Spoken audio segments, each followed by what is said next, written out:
Hello, my friends. I'm Dr. Julia Parker, urologist and senior health specialist. Today, we're going to have a clear, practical conversation about blood tests after 70. What truly matters, what you can safely let go, and how to turn your lab work into a simple dashboard that protects your energy, independence, and peace of mind. This is educational, not personal medical advice. Your situation may differ based on your history and medications.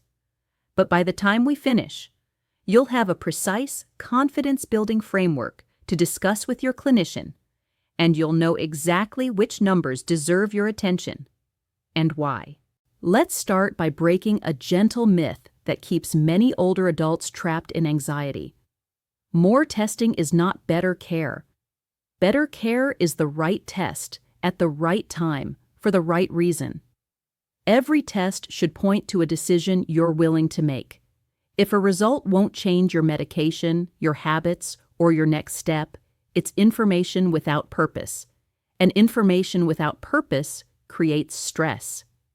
Your veins, your time, and your attention are precious resources. We'll protect them by focusing only on labs that truly move the needle.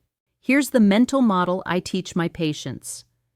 Imagine 3 buckets. Bucket 1, track.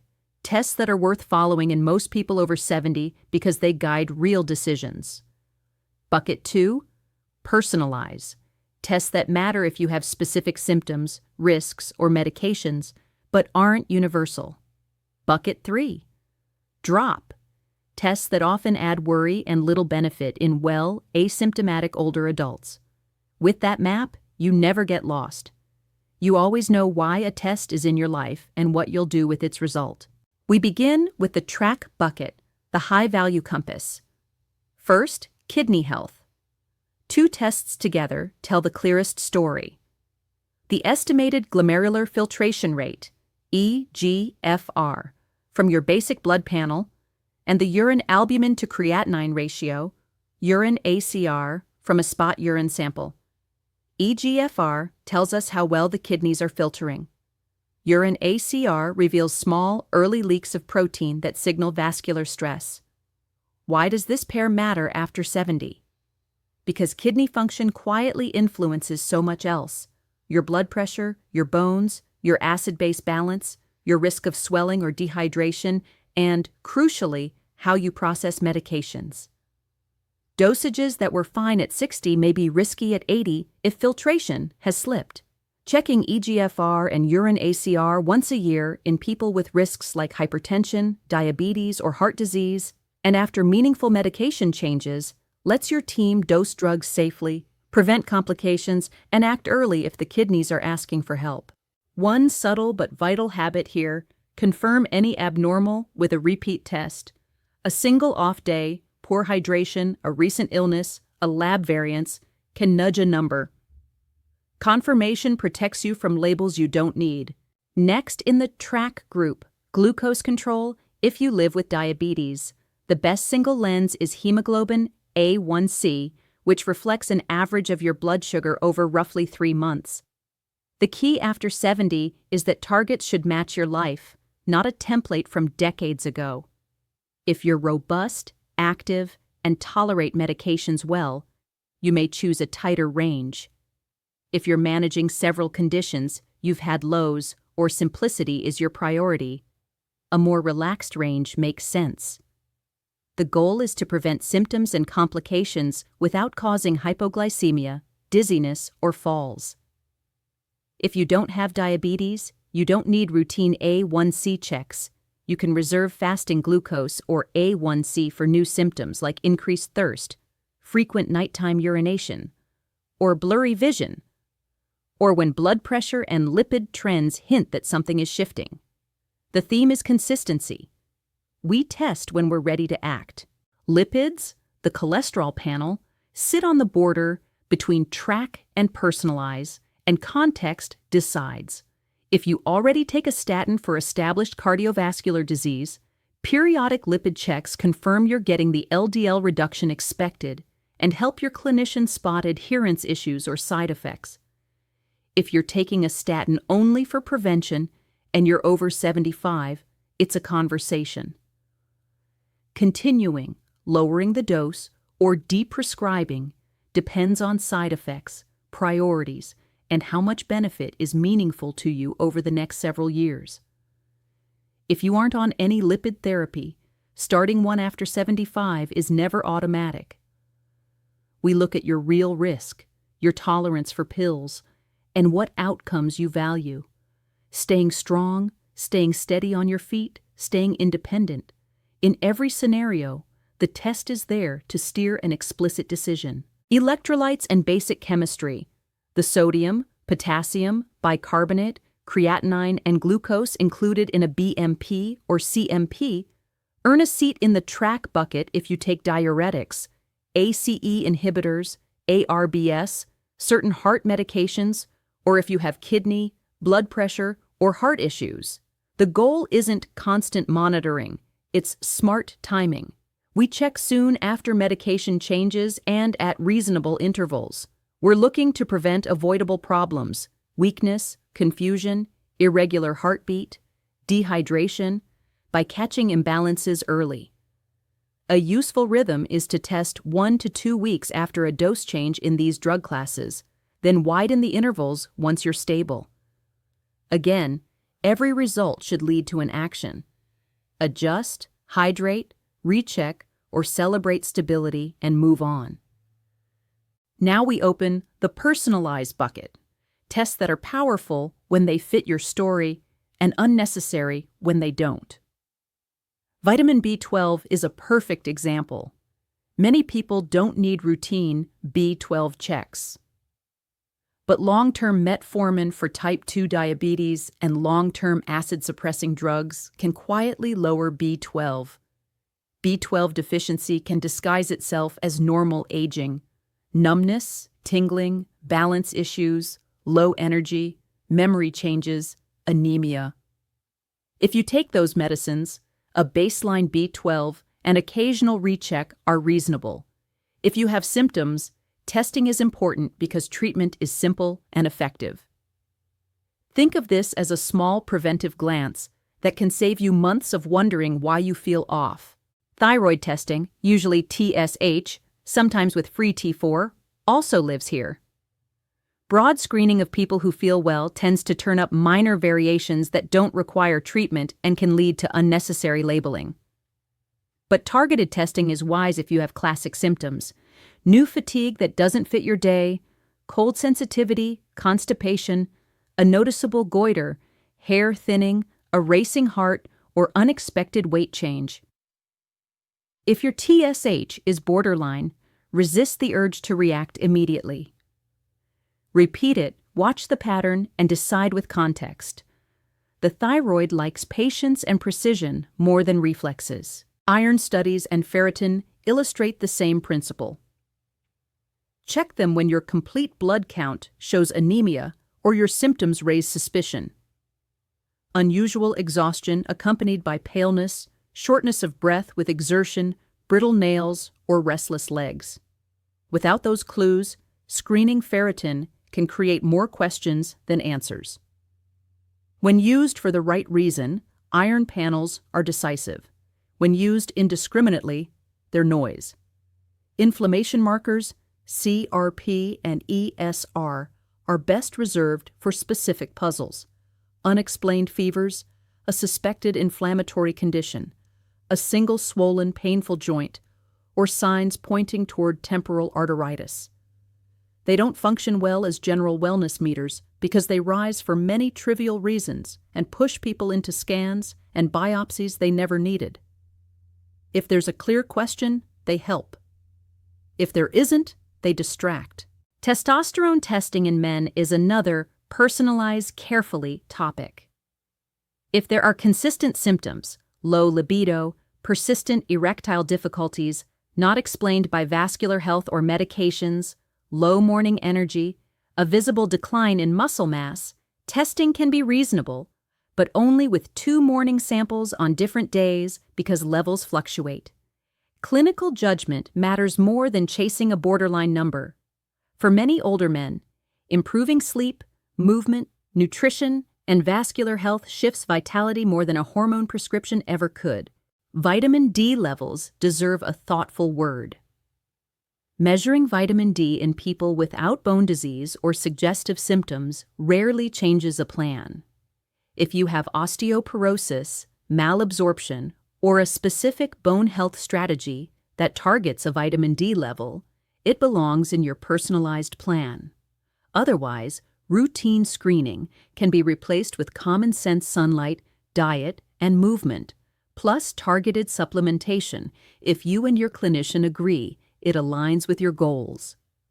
Cystatin C earns a cameo because it can refine kidney function estimates in select older adults, especially when muscle mass is low and creatinine-based eGFR might overestimate function.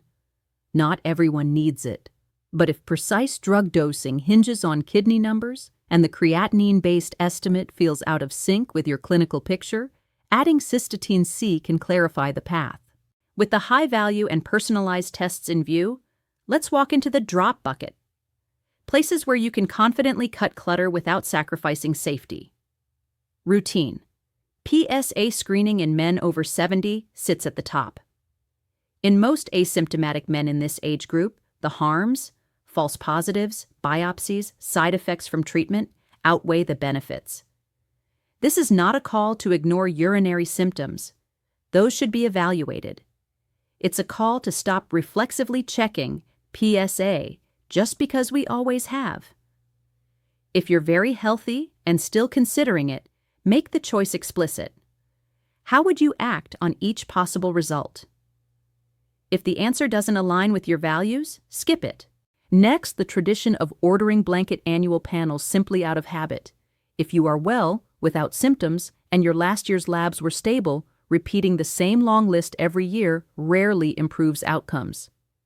What it often creates are borderline values, slightly high bilirubin, slightly low sodium, that trigger a cascade of repeat testing or imaging, not because you're ill, but because we went fishing.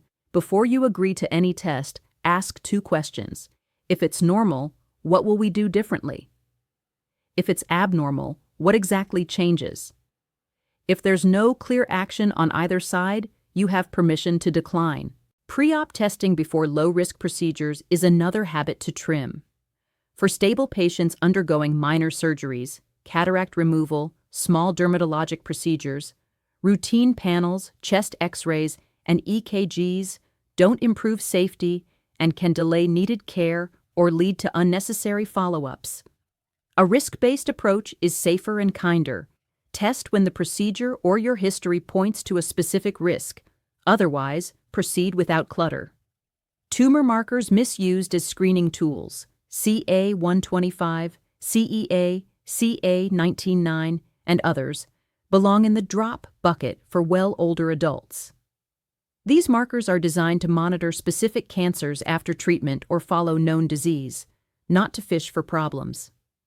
When used as general screens, they generate false positives, imaging spirals, and fear with no gain in longevity or quality of life.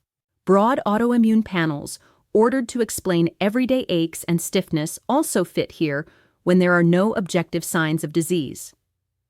These tests are notorious for throwing false positives as we age. The right order is to start with a careful history and exam. Only if there are specific signs do we add targeted labs. Now let's make this practical. How often to test the track labs and how to structure your year so labs support your life rather than interrupt it. For kidney health, if you have risk factors like high blood pressure, diabetes, or heart disease, 1 annual eGFR and urine ACR is reasonable when you're stable. Check sooner after medication changes that affect the kidneys and confirm any shift before changing long-term plans. For glucose, if you have diabetes and your plan is steady, A1C twice a year is typical. If you're adjusting therapy or numbers are drifting, check every 3 months until you're back on target. If you don't have diabetes, reserve glucose checks for symptoms, or as part of a targeted review when other risks cluster. For lipids, if you're on a statin for known disease, Once or twice a year confirms efficacy and supports adherence. If you aren't on therapy and you're over 75, test only when the result will influence a specific decision to start, stop, or continue treatment. For electrolytes and basic chemistry, align testing to medication changes and stability, not the calendar. The common thread is intention. Every test has a purpose. Every result triggers a simple action. You may be wondering how to talk about this without sounding confrontational. Try these calm, respectful scripts. I'd like to focus on tests that change decisions for me. If this result is normal, what will we do differently? If it's abnormal, what's the plan? Or, can we confirm any abnormal value before labeling me or changing long-term medications? Or, I'm on a diuretic and an ACE inhibitor. Can we time my electrolytes 1 to 2 weeks after dose changes and then stretch out the checks if I'm stable? These questions transform the visit from a checklist to a partnership. Let's walk through a few common lab scenarios that raise alarms but usually resolve with simple steps. A slightly low sodium in an older adult often reflects diuretics, fluid habits, or an intercurrent illness. The solution is to review medications, adjust fluids, and recheck, not to panic. A mild rise in potassium can appear with ACE inhibitors or ARBs. We repeat the test, review diet and other meds, and adjust if needed. A small bump in creatinine after starting a blood pressure drug is sometimes expected. Your clinician will judge whether the change is acceptable or whether a dose tweak is wiser. A fasting glucose of 104 or 108 is a gentle nudge to examine sleep, movement, and weight patterns rather than a crisis. An isolated, borderline TSH in an otherwise well-older adult is extremely common. Patience and repetition often bring clarity without pills. Because labs should serve your life, not dominate it, here are 5 habits that make testing easier and smarter. Hydrate normally the day before, unless you've been told otherwise. Dehydration distorts creatinine and electrolytes. Know which tests require fasting. Many modern lipid and A1C measurements do not, so you don't make your day harder than necessary. Keep a simple record, a notebook or a photo of your results, because trends tell true stories while single points can mislead. Time your blood work so you can act on it. Drawing labs right before a long trip invites worry you can't resolve. And if a result looks nothing like your usual pattern and you feel fine, ask to repeat it before big changes. Even excellent labs produce occasional outliers. Now let's translate all of this into a one-breath summary you can carry. Keep eGFR plus, urine, ACR yearly. If you're at risk, track A1C. If you have diabetes with targets tailored to your life, check electrolytes around medication changes and measure lipids only when they will guide a real decision.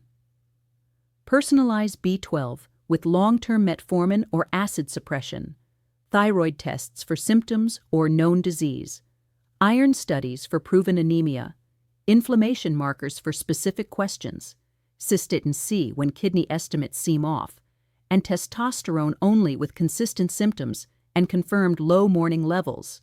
Drop routine, PSA screening after 70 in asymptomatic men, blanket annual panels, just because, pre-op testing for low-risk procedures in stable patients, tumor markers as general screens, and broad autoimmune panels without objective signs.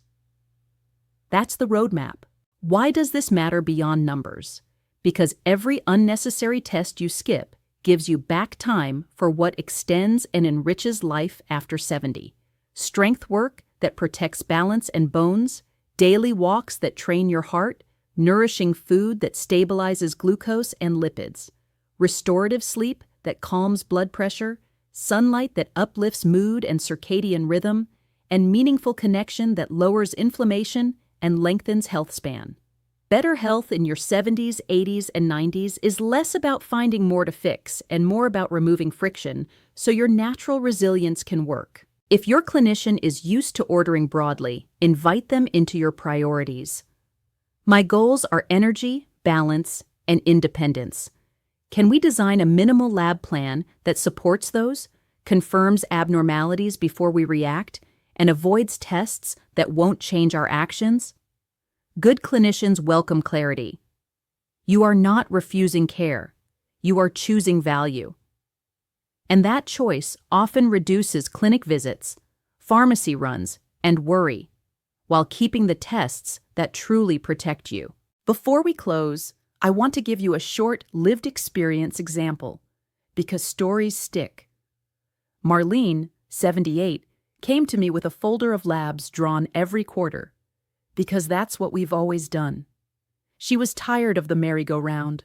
A slightly low sodium led to fluid restrictions that made her dizzy, then a repeat panel, then an urgent visit for nothing dangerous. We rebuilt her plan. We kept eGFR and urine ACR yearly, aligned her electrolytes with her diuretic adjustments, tailored her A1C target to stop nighttime lows, and agreed to check lipids only when she was considering a statin dose change.